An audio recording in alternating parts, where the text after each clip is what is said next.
안녕하세요. 광마입니다. 오늘은 솔리드 파워를 방산 측면에서 분석해 보려고 하는데요. 우크라이나 전쟁에서 드론의 전장 효용성이 주목되었죠. 미국도 드론 부대 도입하기 위해서 여러 가지 프로젝트를 진행 중입니다. 그런데 특히 미국의 작년까지의 프로젝트에서 배터리가 큰 문제가 되었었거든요. 이를 극복하기 위해서 2026년부터 시작한 프로젝트에서는 전고체 배터리가 핵심으로 취급되고 있습니다. 전고체 배터리는 지금 비용이 너무너무 비싸다라는 문제가 있었는데요. 미국의 이런 프로젝트 자체가 중국, 러시아의 드론 부대 대응으로 압도적 전쟁 수행 능력을 가지려는 목표가 있기 때문에 아무래도 전고체 배터리의 초기 도입은 방산, 특히 드론 쪽이 가장 유력하지 않을까 싶네요. 전쟁은 비용보다 승리가 중요하니까요. 그리고 미국은 천주국이잖아요. 오늘은 이런 관점에서 솔파를 한번 분석해 보도록 하겠습니다. 우선 미국의 드론 부대 관련된 도입 계획을 알아보면 좋겠어요. 미국 드론 도입 프로젝트는 레플리케이터라는 프로젝트거든요. 이게 이렇게 몇 단계로 진행이 되고 있는데 1단계 작년 2024년, 2025년 시행된 거였죠. 그래서 중국, 러시아 대응해서 수천 개의 드론을 18에서 24개월 안에 현장 배치한다. 이런 목표가 있었거든요. 근데 리플리케이터 1이 사실은 절반의 성공밖에 거두지 못했고요. 이것 때문에 미국 국회에서 엄청나게 질타를 받았는데요. 실제로는 뭐 쓸만한 드론이 또 별로 없었고, 그 다음에 작전 투입 가능한 것도 별로 없었어가지고 수백 대 수준의 도입에 그칩니다. 이게 왜냐면은 배터리 성능 부족 때문인데요. 공중 체류 시간 문제, 그리고 미국에서 주요 작전 지역 중인 사막, 그 다음에 추운 곳, 이런 데서 효율이 감소한다는 문제가 있었거든요. 그리고 전파 방해 등으로 정찰용 드론 같은 경우에는 본부로 영상 전송이 안 될 수가 있는데, 이런 상태에서 격추당하면은 배터리 폭발로 드론 회수가 불가해가지고 기껏 정찰한 정보가 날아가는 문제가 생기는 거죠. 그래서 올해부터 시작한 리플리케이터 페이스 2에서는 진짜 목표가 전고체 드론을 대량 생산하는 겁니다. 수만 대, 30만 대 이상을 도입하려고 하는데요. 소형 드론 부대의 작전 능력을 높이고, 그리고 중국, 러시아, 중동 작전에 실제 투입 가능한 드론을 만드는 걸 목표로 하고 있습니다. 그래서 아까 제가 말씀드렸죠. 사막이나 한대 기온에서 효율이 감소한다고요. 특히 사막 같은 경우에는 난기류, 막 바람이 너무 많이 부니까 이 난기류 대응해서 폭발적인 배터리 성능이 필요하거든요. 균형 유지하려고. 그래서 일단은 그 굉장히 고온이라든가 아니면 굉장히 저온에서도 동작 가능하면서 이런 난기류를 견딜 수 있고 비행 거리가 굉장히 긴 에너지 효율이 높으면서 또한 동시에 격추되어도 폭발하지 않는 전고체 드론 도입, 이게 리플리케이터 2의 진짜 목표입니다. 전고체 드론 너무 앞서가는 거 아니라고 생각하실 수 있는데요. CES 2026년에서 전고체가 실제로 출품이 되었습니다. 문제는 유럽 방산 기업이라는 건데 도널랩은 리투아니아, 그 다음에 엑소스는 하여튼 유럽 방산 다국적 기업으로 제가 알고 있습니다. 이렇게 두 개가 합작해서 만든 드론이 CES 2026년에 출품이 됐고요.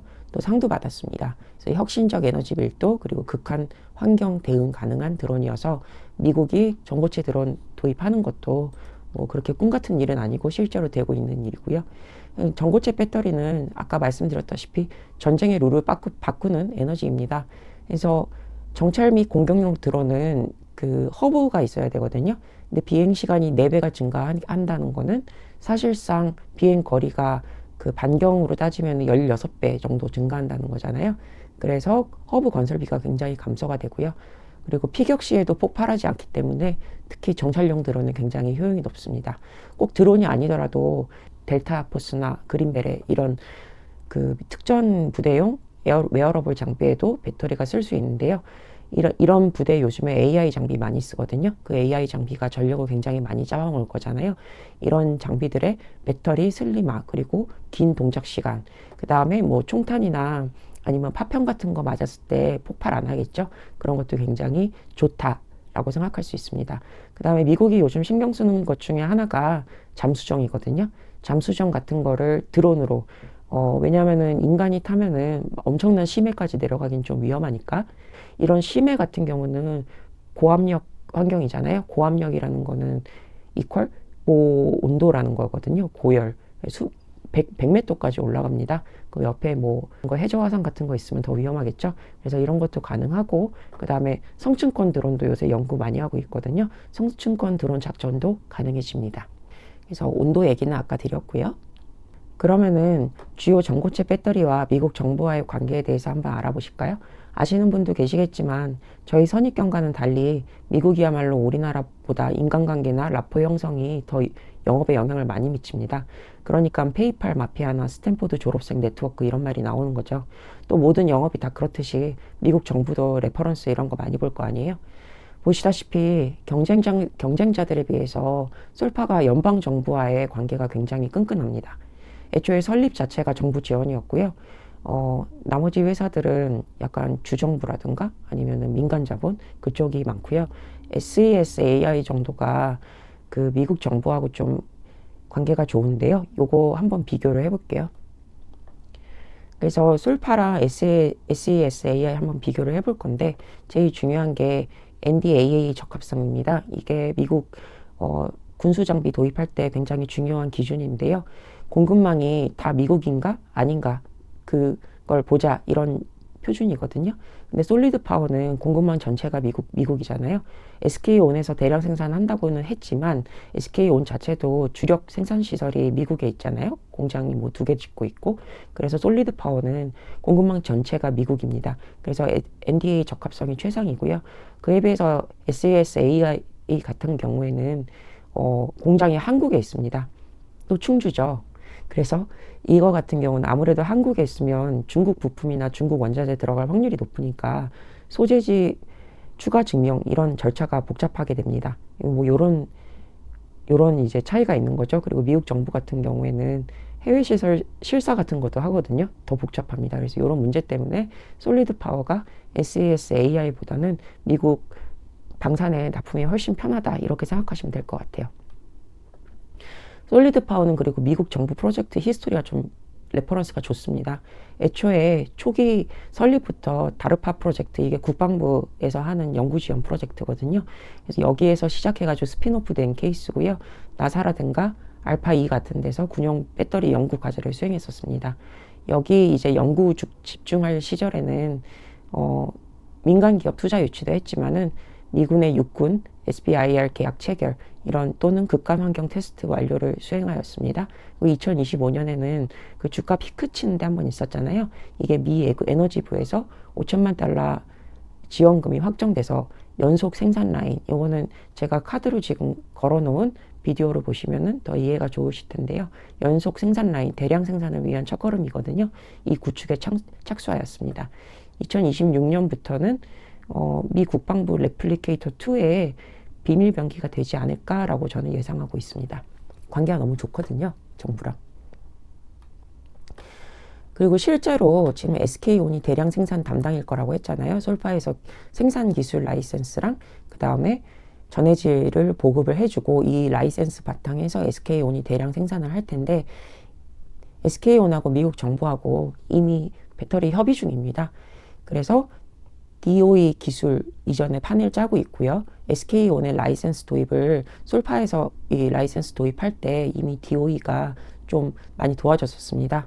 그 다음에 DOD 국방부죠. 디파트먼트 오브 디펜스. 이 국방부랑 양산 파트너십이 SK온이 이미 맺어져 있습니다. 그래서 무인 드론 잠수정 이런 것들에 대규모 물량을 대응하는 계약이 진행 중에 있고요. 그 다음에 NDAA 중국 자본이 전혀 들어가지 않는 공급망이 완성되는 겁니다. SK온은 미국 공장 있잖아요. 그래서 미국에서 SK온 되게 좋아하거든요, 정부가. 그래서 미국의 원천 기술, 한국의 양산력, 그래서 탈중국 배터리 표준으로 미국에서 굉장히 주목하고 있습니다.